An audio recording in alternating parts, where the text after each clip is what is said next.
वैश्या को भगवत प्राप्ति हो गई। आप देखो कितने ऐसे भक्तमाल में चरित्र है वैश्या को।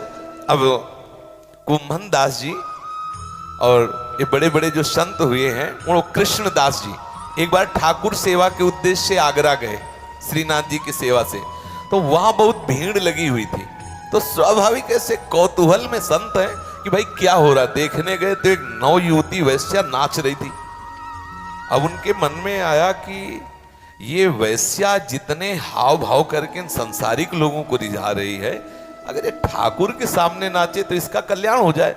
और नवयुवती सुंदरी वैश्या ऐसे हाव देखते रहे। अब कुछ लोग तो वैश्या को देखे, कुछ देखे कृष्णदास जी की, यार बाबा बड़ा मौजियल है, देखो वैश्या का नाच, और एकदम एकाग्रस्त वैश्या की तरफ दे। बाद में 10 का नोट आज के 500 वर्ष पहले 10 का नोट पड़ा और जैसे लोग ले देते। अब वो वैश्या आई रुपया ले, तो नेत्रों में नेत्र मिलाए और बोले अगर एक रात्रि हमारे लिए आप हमारी जहां हम रुके हुए वहां नृत्य करो आकर के, तो और हम आपको अर्थ दें। तो अर्थ की आकांक्षा वाली पता लिखवा लिया।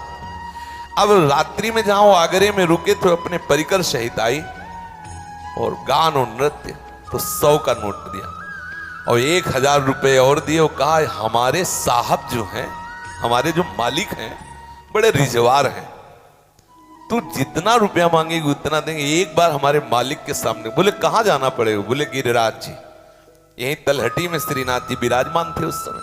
बोले गिरिराज, तो कहा हमें तो रुपया चाहिए, हम आ जाएंगे। अब बोले आ नहीं जाएंगे, हमारे साथ चलना है। तो उसका परिकर भी तैयार हो गया अर्थ के लिए। अब साथ लाए, पूरे ब्रजमंडल में बात फैल गई कि कृष्णदास जी की बुद्धि खराब हो गई वैश्या को लेकर। अब साधु की चाल कोई बिरले ही समझ पाता है, कोई साधु हो तो समझ पाता है, नहीं तो साधु की चाल समझना बड़ा कठिन है। कितना वात्सल्य उमड़ा, कहां नीच वैश्या और कहां इनकी सोच।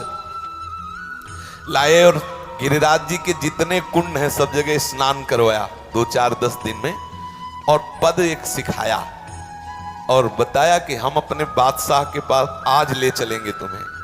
और श्रीनाथ जी के सामने लाए और वैश्या से कहा देख ये हमारे बादशाह हैं, आज यदि तूने इनको रिझा लिया तो जन्म जन्म की चाकरी तेरी मिट जाएगी। श्रीनाथ जी से कहा आगरे से भेंट लाए हैं, स्वीकार करो। देखो संत की कृपा, ठाकुर से बात की कि आगरे से भेंट लाए हैं क्या वैश्या, इसे स्वीकार करो। और उससे कहा कि रिझा लो हमारे बादशाह हैं। तो वो तो कला में प्रवीण थी, जोहार करके प्रणाम करके ठाकुर को जे ही पूरा पद गाया, तो कृष्णदास के संकल्प से रीझ करके ठाकुर जी ने अपना वो रूप दिखाया जो करोड़ों कामों को मूर्छित करने वाला है। जे ही पूरा पद करके वैसे दर्शन किया, जे ही ठाकुर प्राण निकल गए उसी समय, और वो अपने दिव्य देह से ठाकुर की सेवा में पहुंच गए। ये जरूरी